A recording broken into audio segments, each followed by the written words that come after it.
is lesson 4-3, solving inequalities using multiplication and division. Let's start out with the inequality 4 is greater than 1. That is a true inequality because 4 is indeed greater than 1. Let's see what happens to the inequality symbol when we multiply each side by a positive number. If I multiply 4 times 3 and 1 times 3, I'm doing the exact same thing to both sides of the inequality. Therefore, it should be staying the same. 4 times 3 is 12, 1 times 3 is 3, and 12 is greater than 3. If we multiply by 2, 4 times 2 is 8, 1 times 2 is 2, 8 is greater than 2. If we multiply by 1, 4 times 1 is 4, 1 times 1 is 1, 4 is still greater than 1. If I multiply by 0, I get 4 times 0 is 0, 1 times 0 is 0. It's not greater anymore, it's equal to, so that's kind of interesting. Let's look at what happens when we multiply by a negative number. 4 times negative 1 is negative 4. 1 times negative 1 is negative 1. Negative 4 is not greater than negative 1. In order to keep this as a true statement, I must change my inequality sign. Now I go negative 4 is less than negative 1. If I multiply by 2, or negative 2, 4 times negative 2 is negative 8. Negative 8 is less than negative 2. And if I multiply by negative 3, 4 times negative 3 is negative 12. 1 times negative 3 is negative 3. Negative 12 is less than negative 3. So when we look at this, what happens to the inequality symbol when we multiply each side by 0? Okay. There is no change to the inequality sign when you multiply by a positive number, but when you multiply by 0, the inequality becomes inequality. Okay. The inequality here becomes equality.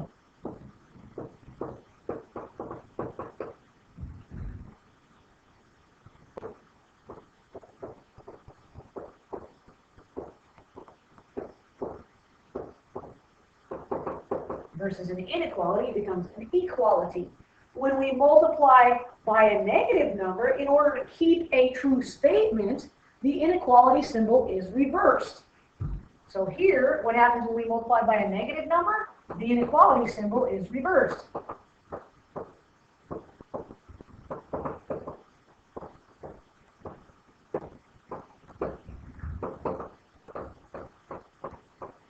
Because of that, that leads to a very, very, very, very important rule when dealing with inequalities, and that is whenever you multiply or divide by a negative number, multiply or divide by a negative number, not get a negative answer. Whenever you multiply or divide by a negative number, you must reverse the inequality symbol. That is crucial when dealing with inequalities by multiplication and division. That's the only thing that changes between solving an equation by multiplication and division and solving an inequality using multiplication and division. So let's look at a couple of examples here. We're going to solve and graph. Z divided by 3 is greater than negative 2. In order to get z by itself, they divided by 3, so we are going to multiply both sides of the equation by 3. And since this is a fraction, sometimes it's more helpful to multiply by 3 over 1. Any whole number can be written as a fraction by making it go over 1. So if we multiply this by 3 over 1, these 3's cancel out, leaving us with z. Okay. Did I multiply or divide by a negative number? No. I might have a negative answer, but I didn't multiply by a negative number, so my inequality symbol stays. Negative 2 times positive 3 is negative 6. So I have z is greater than negative 6. And of course, I can graph that.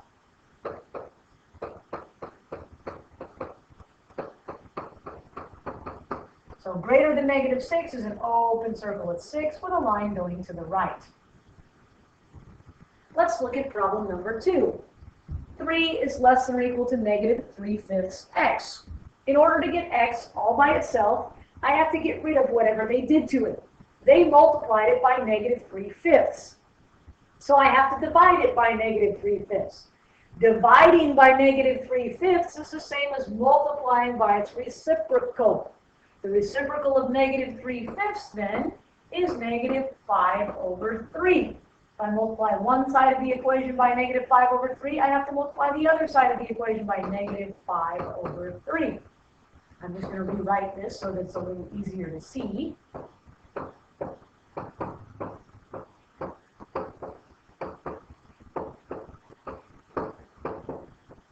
There we go. I just rewrote it so it's a little bit easier to see now. Now we can see how everything cancels out. Over here on the right side, this cancels with this cancels with this, and a negative times a negative becomes a positive, leaving me with x.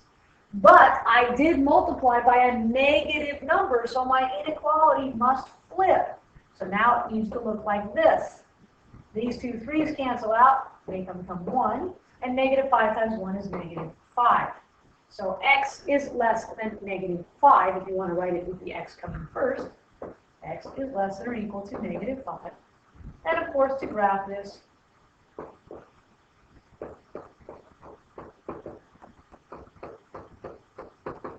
x is less than negative 5, open circle at negative 5 with a line that goes to the left. You reverse the inequality symbol because you divided or multiplied by a negative number. In this case, we multiplied by a negative fraction. Let's look at problem number 3. Negative 4c is less than 24. C was multiplied by negative 4. In order to undo the multiplication by negative 4, we need to divide by negative 4, because we're looking for a positive C, not a negative C, so we must divide by the negative number. These two cancel out, leaving me with positive C, but I divided by a negative number, which means my inequality symbol must reverse, and 24 divided by negative 4 is negative 6. Okay, so now I can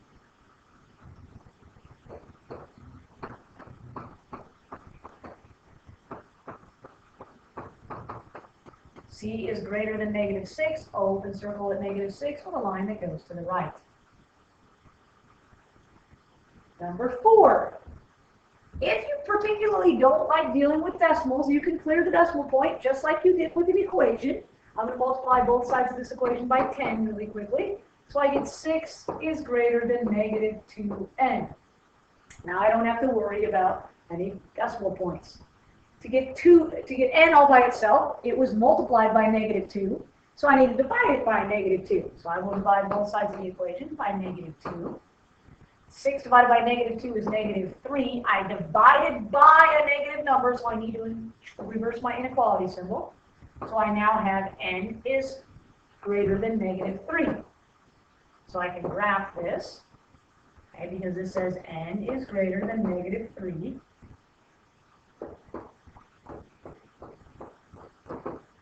There's negative 3, open circle, line to the right. We can also do word problems. There's word problems in every set of assignments we're going to do from now on, so you might as well get used to them. Students in the school band are selling calendars. They earn 40 cents on each calendar they sell. Their goal is to earn more than $327. Write and solve an inequality to find the fewest number of calendars they could sell and still reach their goal.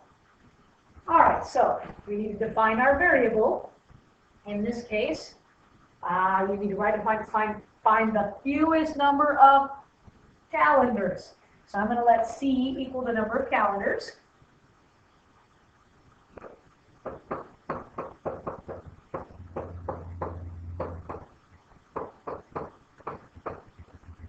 So they need to sell some calendars. They earn 40 cents per calendar. Okay, so the number of calendars sold,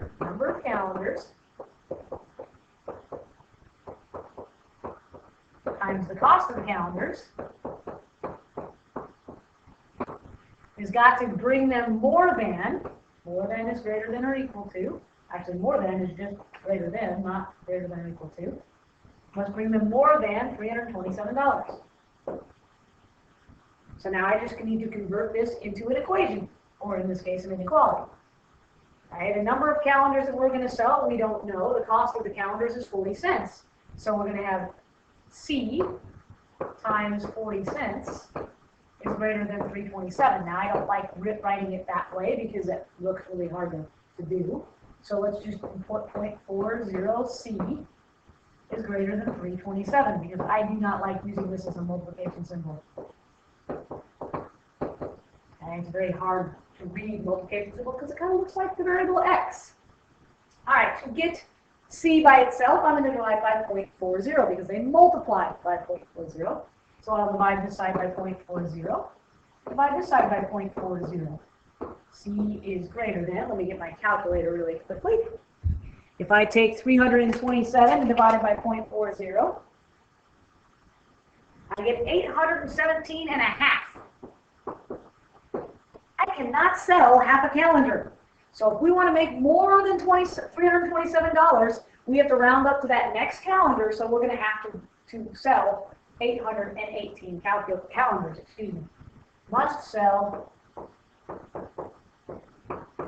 818 calendars or more.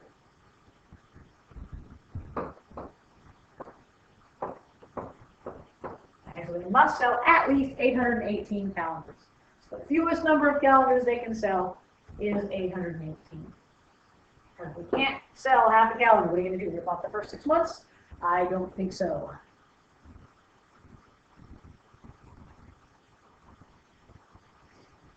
All right, your family budgets $160 to spend on fuel for a trip.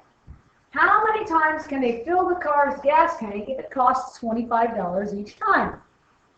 Okay, so we need to know how many times we're going to fill up the gas tank. So our variable is going to be, okay, I'm going to let my variable equal n and have it be the number of fill-ups.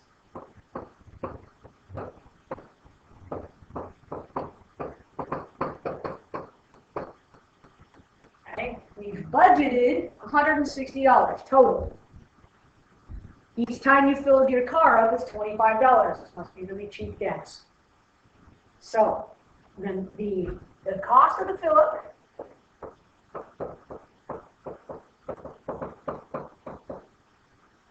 times the number of fill-ups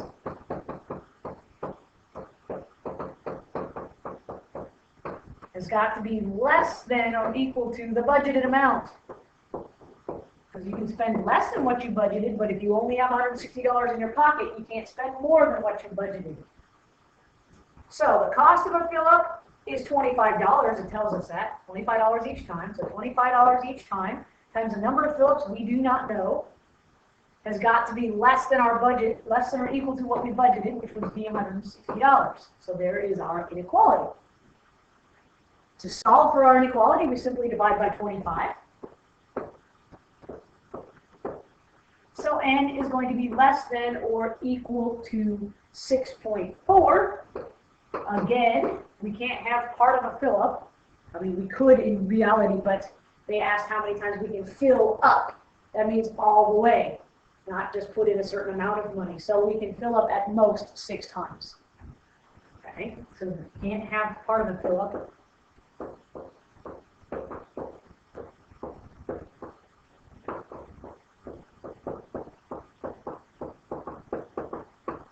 So you can fill up your car at most 6 times.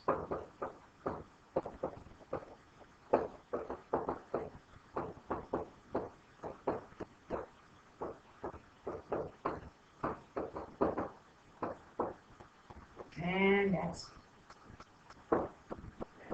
so solving inequalities by multiplication and division. The only important thing that changes is if you multiply or divide by a negative number, your inequality sign must flip.